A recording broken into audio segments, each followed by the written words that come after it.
Well, hello everyone, and welcome to this week's Global Star Party.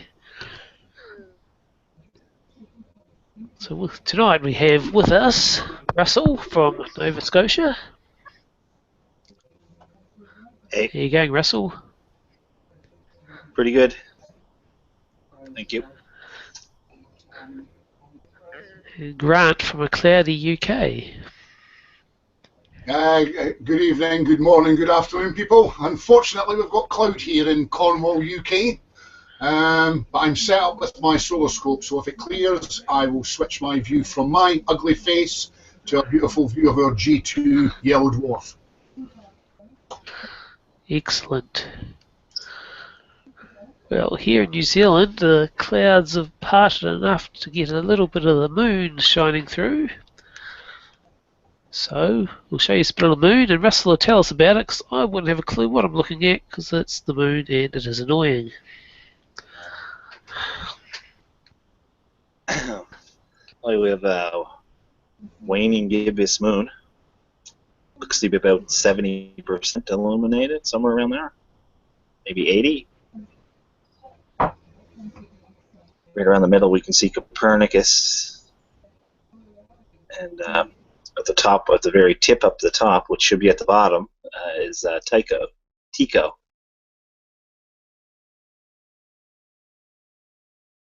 Hope I haven't confused Russell with my upside down moon.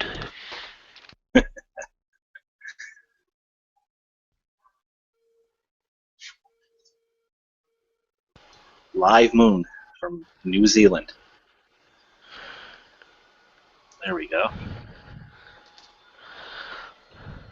Nice.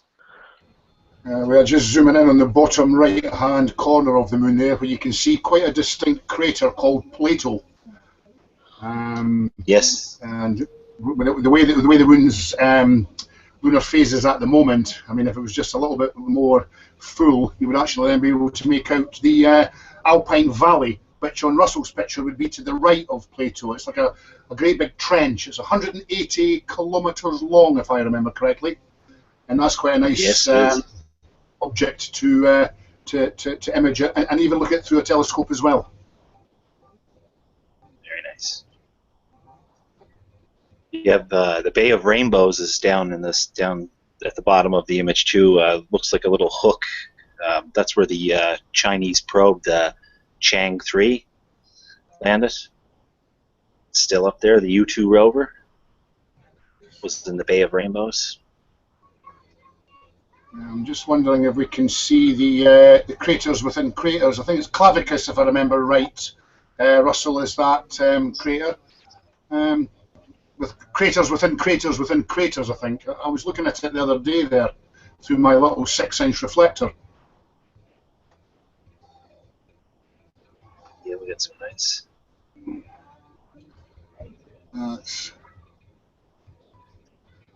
What equipment are you using to bring this to us, Paul? This is just through a cheap little 80mm refractor with a Grasshopper 3 monochrome camera. No filters? Nope, just a straight camera on the back end of the refractor.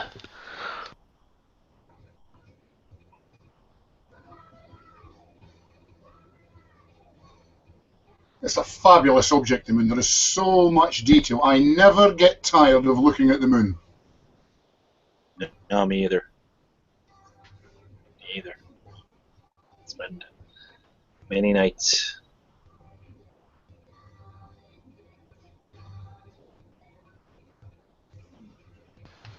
Well, Russell, have you got some photos to share while I just switch things out? I think I can see Jupiter out there, so I'll try and grab that. Okay, sounds good. Yeah, I'll pick up.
This is an image I took on the 14th.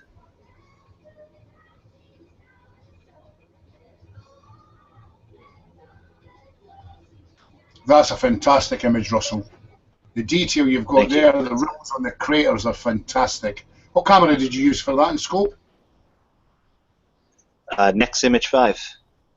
Yeah, that's the one I use. 5 megapixel. Yeah, well, it's a lot of people don't know it's basically an imaging source camera. It's a DFK 72 model camera that they took the boards out and just put them straight into the Celestron packaging, and that was it. They didn't do anything else to them. It's the same camera, different package. About $200 cheaper. So. Yeah, they are superb cameras. I've got to admit. Yeah, I really like mine. It's got a nice wide field of view. It's great for when you're looking for planets and when you're at high magnification. You're trying to center something. You got lots of room to play with to get something centered right. So it's a good camera. I really enjoy it. This image is 2,500 by 1,800 pixels. Wow, that's a beauty. I mean, I've just got 2 additions to my camera armory, if you like. I'll just nip in and show you them.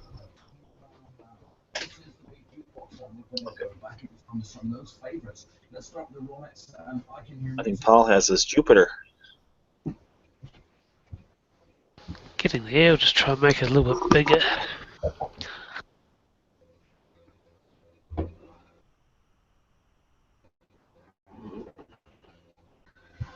I can still make out the storm bands, the Jovian storm bands there. Yeah. Yeah.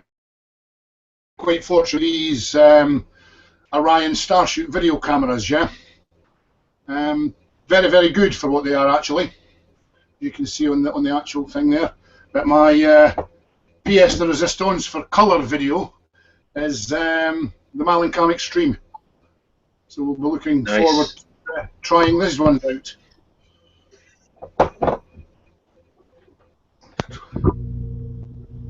Great for live astronomy, the Malincam.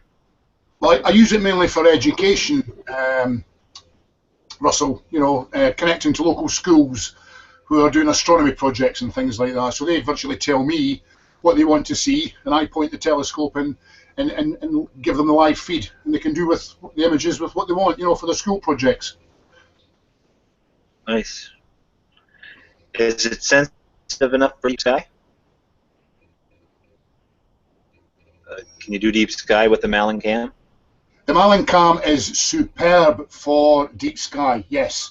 The Orion, the little Orion Starshoot is quite good. I mean, it's a monochrome camera. I've got 2 of these, and they're very, very handy. I'm actually ordering Rock Malin's portable kit that he has, where you have a monitor within a metal case, and you don't need a PC to show live views. So that'll be quite handy for school trips as well. Yes. Yeah, well. A little projector works well too. I've done that here. I have a projector, and I hooked the projector to my laptop, and then put the moon on my garage. In about 8 feet, on an 8-foot screen. It was wicked. It was pretty awesome. Then the bulb burnt out on my projector, but. That's an expensive replacement, Russell. The bulbs. Oh my God! Yes, I know. I went to look. They're $250 for a bulb. I may as well buy another projector, basically. Probably cheaper, actually. Yeah.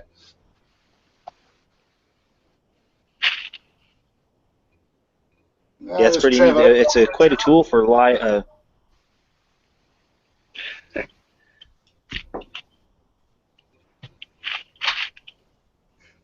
Yeah, I'm sorry, I cut on you there, Russ. I was just saying hi to Trevor. Yeah, it is a good tool for particularly outreach and things like that. If you're in the middle of nowhere and you can set the telescope portable kit up.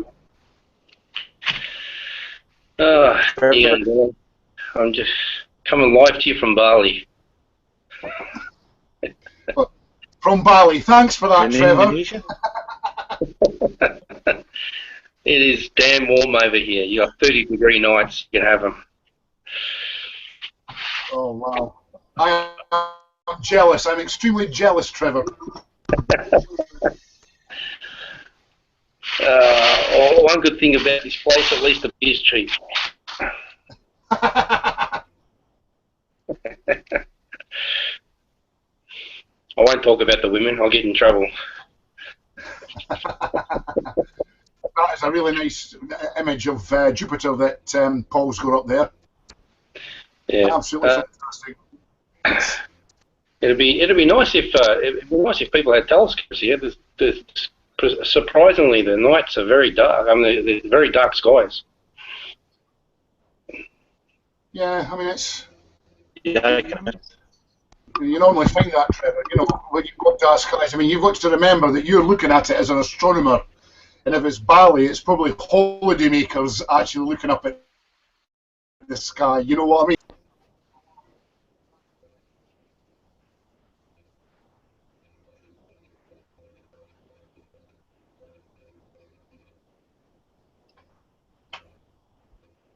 Yeah, that's nice, Paul. That looks good.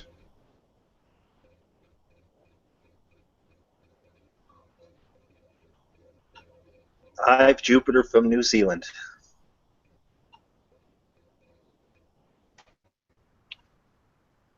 Unbelievable. I'm sitting in a field in the middle of Cornwall, in the middle of nowhere, and I'm getting a live stream of Jupiter from New Zealand. How cool is that? Yeah, it's pretty amazing. Like I know, Grant. I'm 45, so I'm old school like you. I grew up when none of this stuff was around, so it really amazes me. Yeah, with same. all the technology we have. I'm 52 this Blows year. my So. mind. Well, I've got you all beat. I'm 56 in December. Oh no! Yeah. Yeah, the internet's not so great here, so if I drop out or I'm not there or I don't next year, it's because of the internet.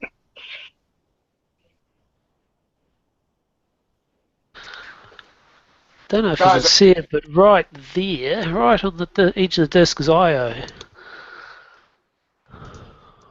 Yes, I can make that out, Paul. Yeah, I can just see it. Now that you've told me it's there. By the looks of it, it's just starting to transit the disc. Yeah, I can see it too.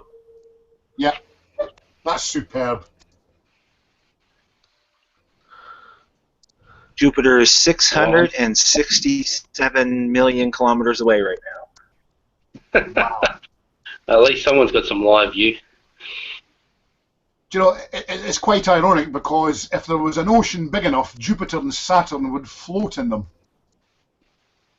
Yeah, Yeah, that's true. pretty much. Unbelievable. Unbelievable. That's good. You're bringing the two other moons out as well, Paul. You can see them on the on my left on the screen. Yeah. Yep, that should be Europa and Ganymede. Yep. Fabulous.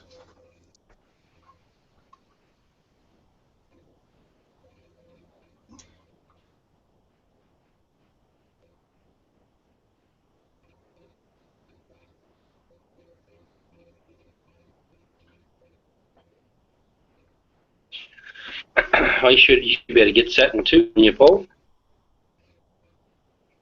Oh, I'll have a look and see. It's fun when you see the great red spot in Jupiter coming around as well. I mean, to give you an idea of size, if we've got an audience listening, you can actually fit 3 planet Earths inside Jupiter's great red spot. So it gives you an idea of how big it is. And I wonder how long that's going to last. It's getting smaller, isn't it, that storm? I heard it was shrinking. I've got a colleague at the Johnson Space Centre he's actually involved a little bit in the Juno mission, and they've been looking at that since the 60s, believe it or not. And yes, it is. You're right, Trevor. It's getting smaller and smaller and smaller.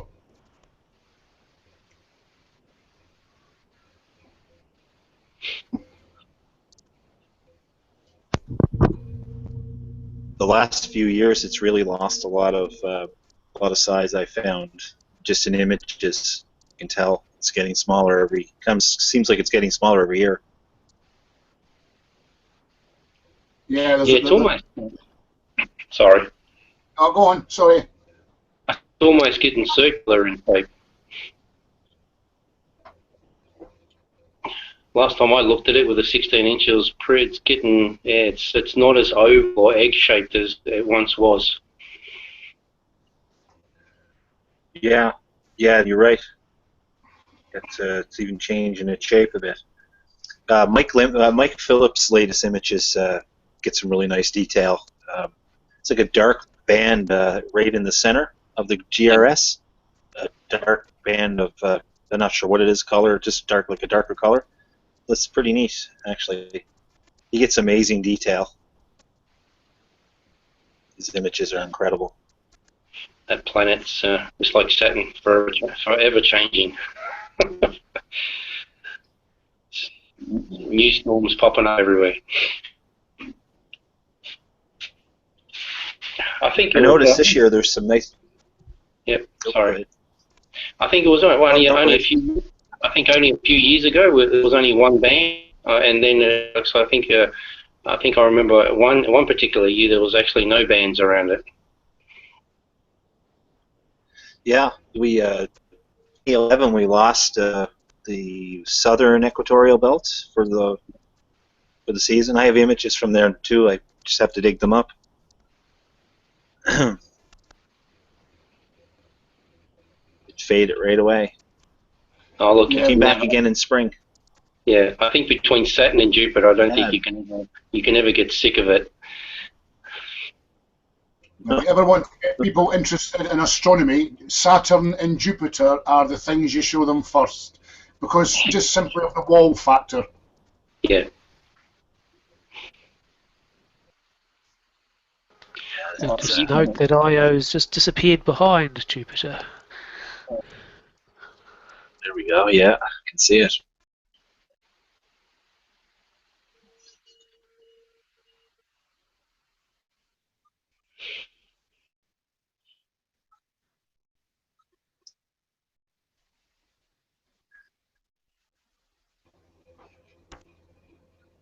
Atmosphere is a little wonky. Is it low to the ground, Paul, or? It's quite high up, but it's been quite a hot day, so there's a bit of thermal activity going on.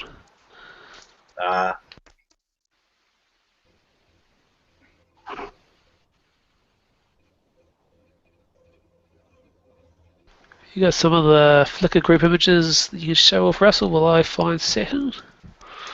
Sure.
So how long are you in Bali for, Trevor?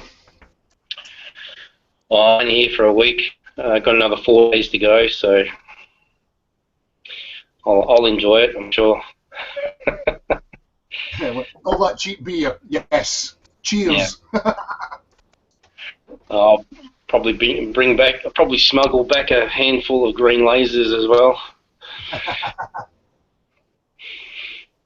it's a good thing coming over here. At least I mean the place is free and easy. Really, it's just like Thailand. Thailand's pretty free as well, but at least you know, they're not crazy. They're not over-governed with what you can and can't use, which I think it's a better way of living. It's just free and easy.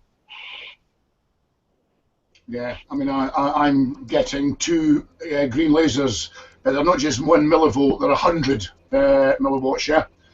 And I've had to fill out quite a bit of paperwork and justify their use, you know, which is okay because I'm a professional observatory, so that's not a problem. But when I placed the order, the local constabulary turned up just to make sure that it was an observatory and not somebody trying to take pilots out in an aircraft, you know what I mean? Yeah. We have the same problem here. It's a shame. It's a shame. It's only the few that have spoiled it, that have used them for the wrong reasons, and it stuffs it up for everybody else. Yeah, I mean, we've had quite a few incidents here in the past where they've been caught shining them on aircraft, which is an absolutely stupid thing to do. I don't think it's going to be that long until they're licensed out here. You know, so if you want to get one, you'll have to buy a license for it. And I agree with that. Yeah. Oh, look, if they're going to class it, well, they pretty much classed it as a weapon, so, So I guess, look, if you're going to have a license for it, then why not? That way you're going to feel more comfortable, and you're going to, you're legal. You're actually legalizing yourself to use it. So. Well, mine are actually. Well, I'm going to use mine for one of the new Ritchie Crichton telescopes here, upgrades. They'll be used to calibrate to make sure the two telescopes are looking at the same thing accurately, yeah? And also to bounce the signal off the mirrors on the moon for school projects here, under supervision, obviously, to calculate the distance of the moon. Yeah. Oh, look, there's many reasons. A lot of them use it for artificial star as well, so just unfortunate. We have the ones who use it incorrectly, and we have to suffer for it or have to go through the pain of acquiring one.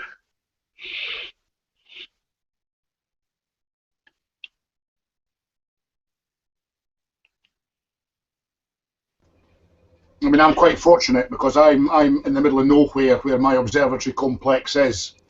Lovely, it's really peaceful. But I also have the Civil Aviation Authority, so that we know when planes are the timings and where they're going to be going, so that we can switch the lasers off until they've flown past. Wow, that's some solar image there. Wow, look at that prominence on the right-hand side and at the bottom. I think that was taken yesterday, if I'm guessing correctly. I saw these through my H-alpha scope yesterday, these two prominences. Yeah, that's today's. That's today's. Today's, yeah. Well, it was late yesterday afternoon when I had my a couple of guests down looking through the eyepiece of the Coronado. Yeah, wow, a lot of filament action there as well. Yeah, you can see that.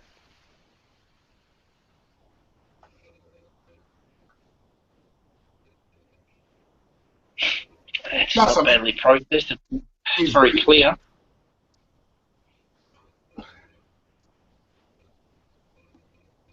That is amazing detail. Cracking picture. So is that one of yours, is it, Paul? Yeah, it's one of my ones from today.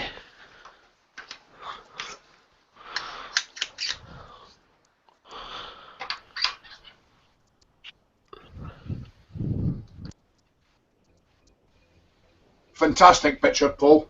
Really good image.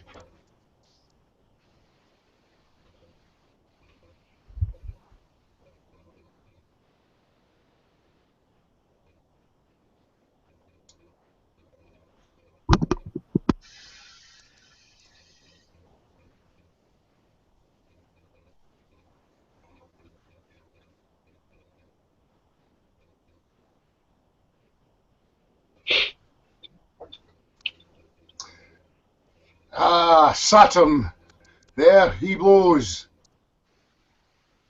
Saturnus, or Yeah. Kronos, as it was called, after the Greek and Roman gods of harvest.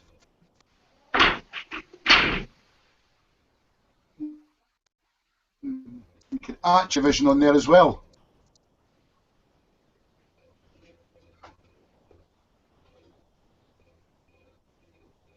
It's a little bit low, so it's a bit wobbly, but it's definitely Saturn.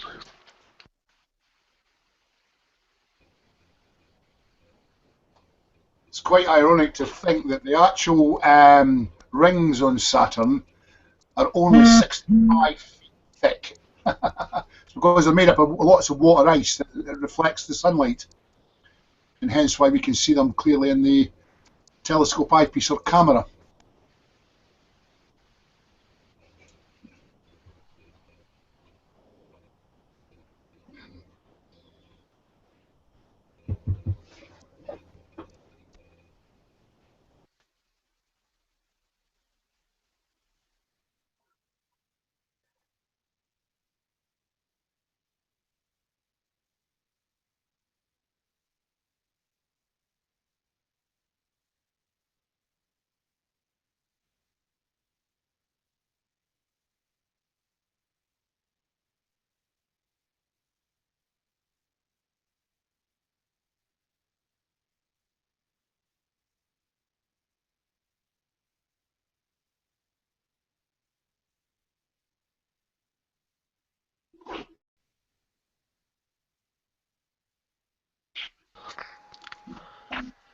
Really up the exposure there. We've got some moons.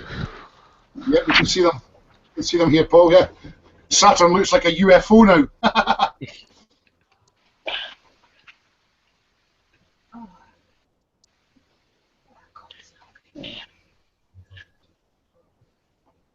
Doesn't look too bad. Viewing it from a mobile phone, so it looks pretty good. Looking good here, Paul. We can just make out the Cassini division, which, being low on your horizon, isn't too bad, isn't too shabby at all.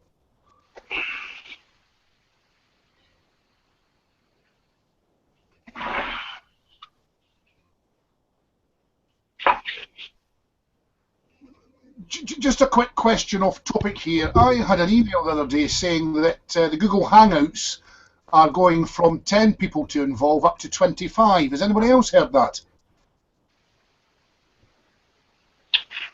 No, I can't say I have. It's the first I've heard of it. Seemingly they're starting to increase the amount of people that can be involved in a hangout from 10 to 25. I can't test it because I don't know 25 people that will come onto Google Hangouts.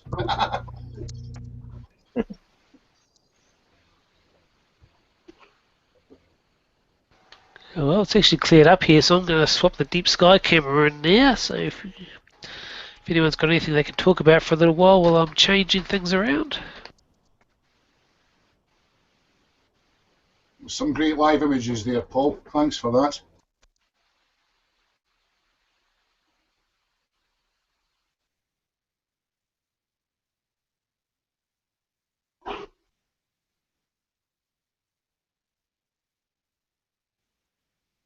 That's an image of Jupiter I took on the 14th with my 127 millimeter camera.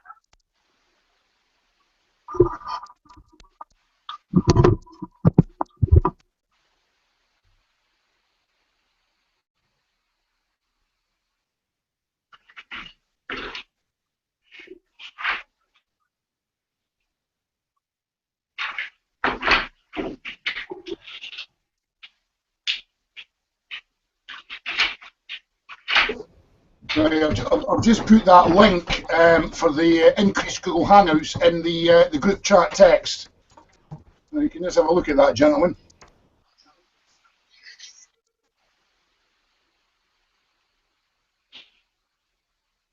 Nice. Now we just got to find 25 astronomers to join us. All at once. Well, that's the problem I had, Paul. I don't know anybody that does Google Hangouts, you know. with the exception of the guys that meet here every Saturday. Try it anyway.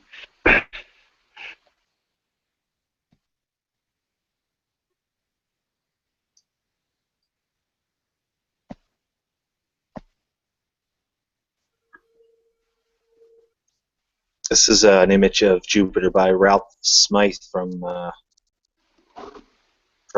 UK.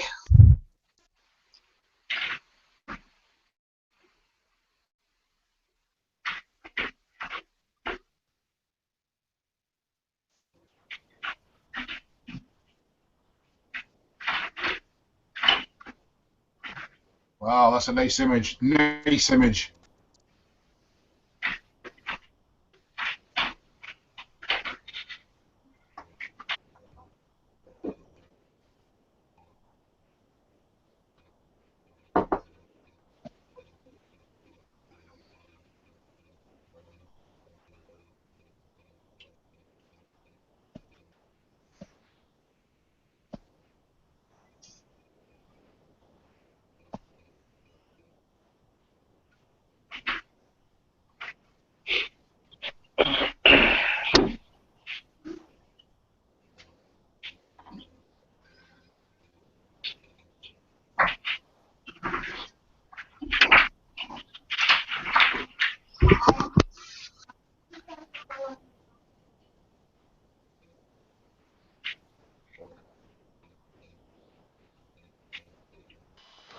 The image I got up at the moment is of the two comets that are gracing the southern skies at the moment.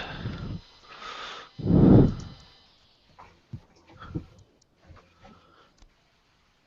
smaller one on the oops, what's happened there? Disappeared for a minute. The smaller one, BA14, is actually thought to be a chunk of the bigger one, 252P.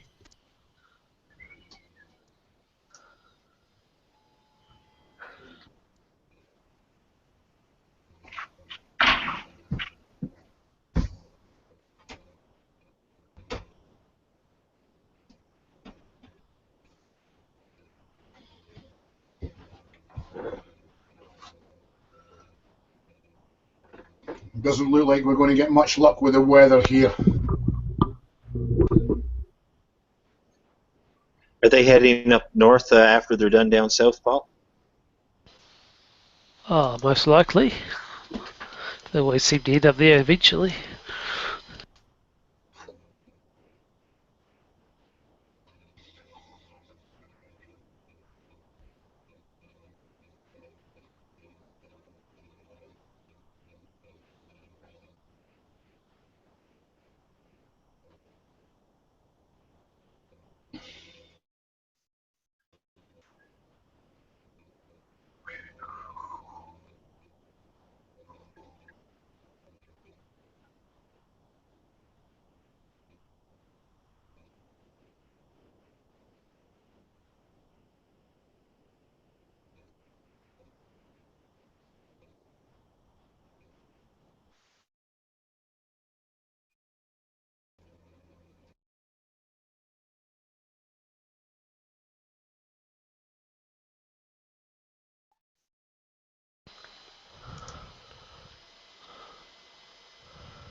So what else has been happening over in the UK, Grant?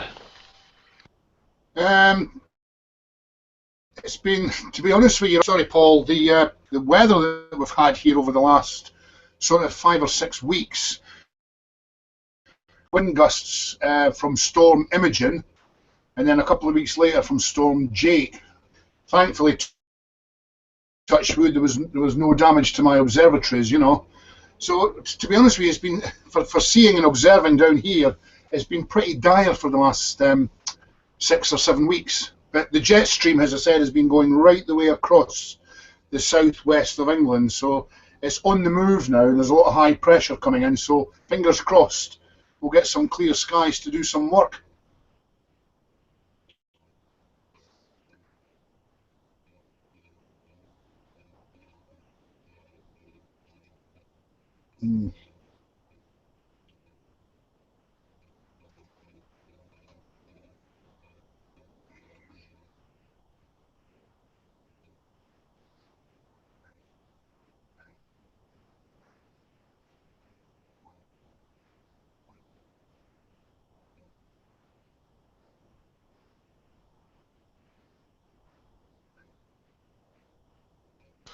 Slowly getting set up. I'm just got to focus this thing.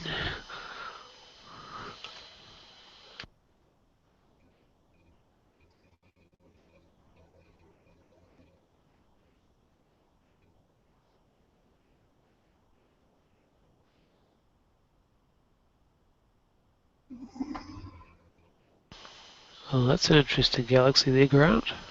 Yeah, that was NGC 5194, 5195, or M51, which I took with my S-Big STT-300.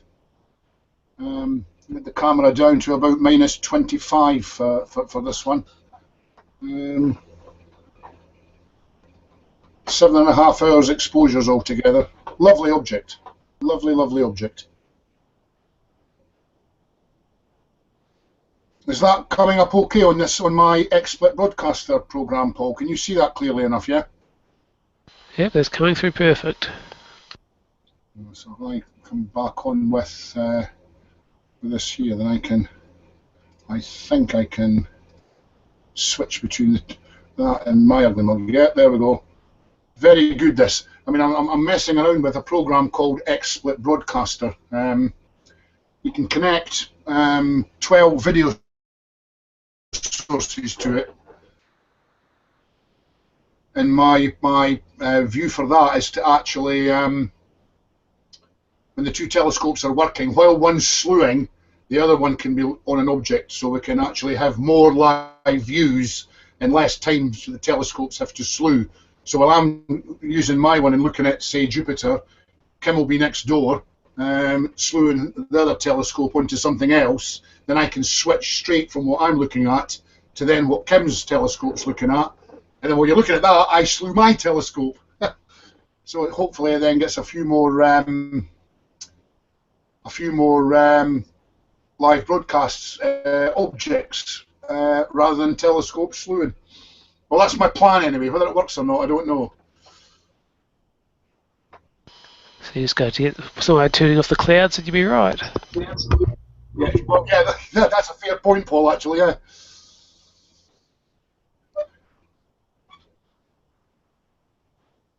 That's a good one with Jupiter. Wow, and the 4 moons.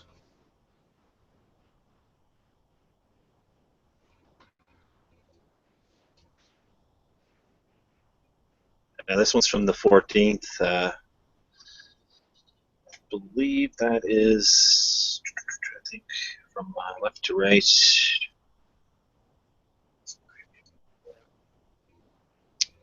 Callisto, Ganymede, Io, and Europa, from left to right. Fantastic. That's very clever. I like that. Yeah, my plan is to shoot something like this and animate it over a couple hours with a bit of rotation on the planet and a bit of the moons kind of dancing around a bit. That would my be next interesting. project. I would like to see that. Yeah, I would like to see that. That'd be cracking. Really good. What else have I got here that I can try to see? With a 127 millimeter telescope. Fabulous. Absolutely fabulous. I take it that's a refractor you're using there, Russell, yeah? No, Smith Casterkin. A C5. Right. Yeah. So it shows you what you can do with a relatively small instrument. It's not impossible to get a pretty good image of Jupiter. Fabulous.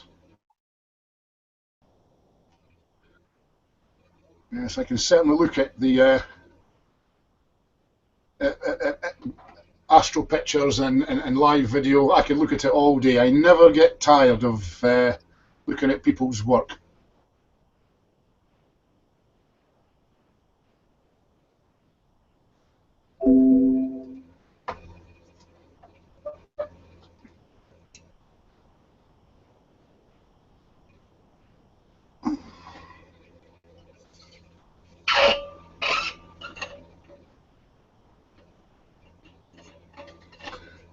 Now, I've just tried to load the Flickr group as well, Russ, and I'm having the same problem for some reason or other, and I don't know why.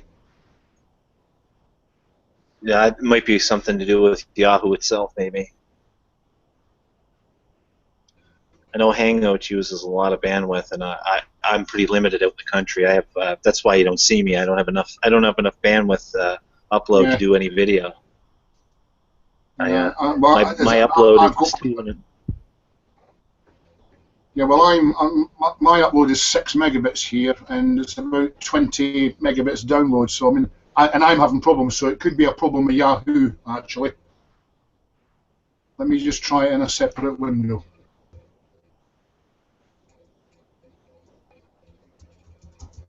I'm 256K up. Ah, right. Pretty slow.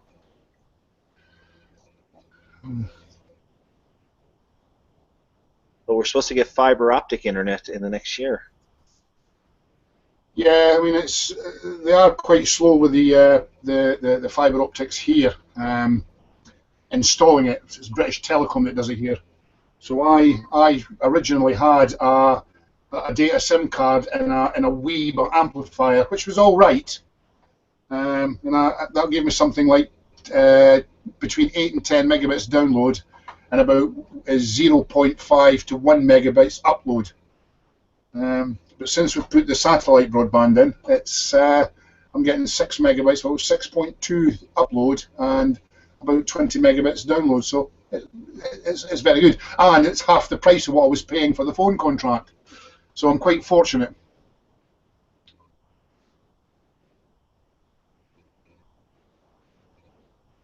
Well, here's that little comet. It's just a little fuzzy thing.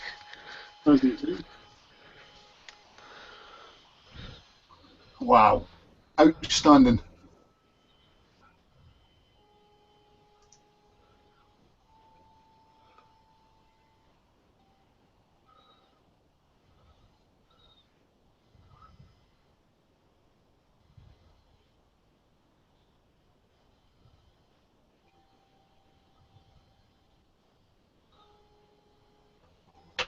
It's not a very impressive comet, but it is a comet.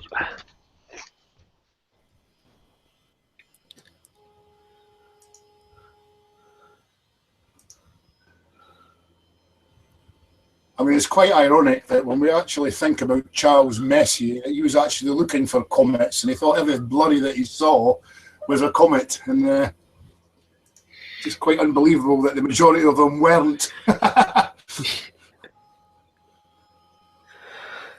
This comet's just about passing the south celestial pole, so it's Wow. quite well south at the moment.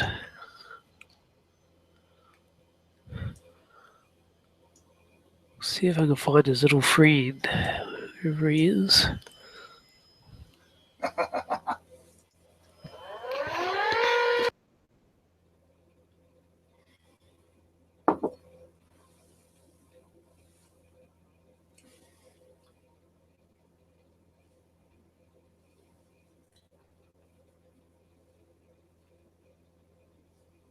Nope. I think we've lost Paul again. I've lost Russell. Russell's gone. Russell, sorry, yeah. I'm getting Paul and Russell mixed up here. My apologies.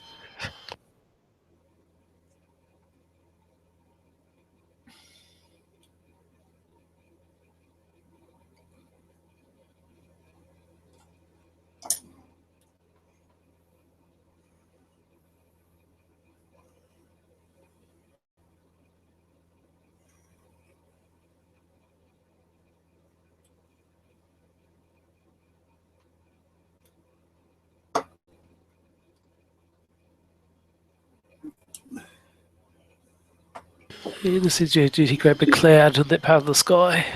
Yeah, I can see that, Paul. I'm not jealous at all because I'm covered in cloud here, totally covered.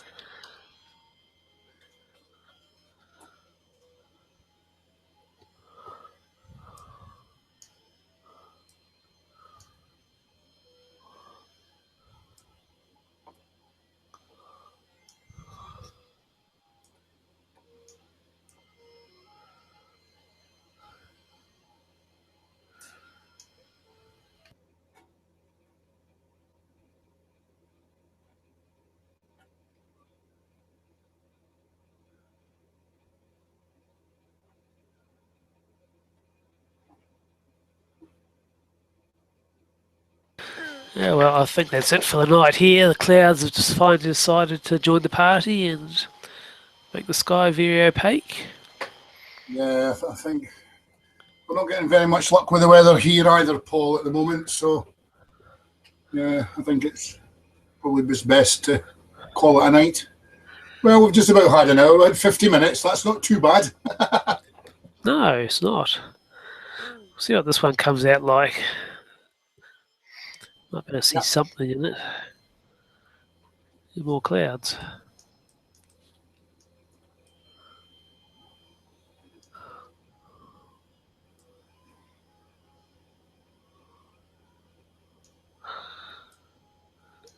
No, with that, I think we'll call it a night. Thank you for everyone for watching, and we'll catch you next week. Thanks for hosting this week, Paul. It was appreciated. Not a problem.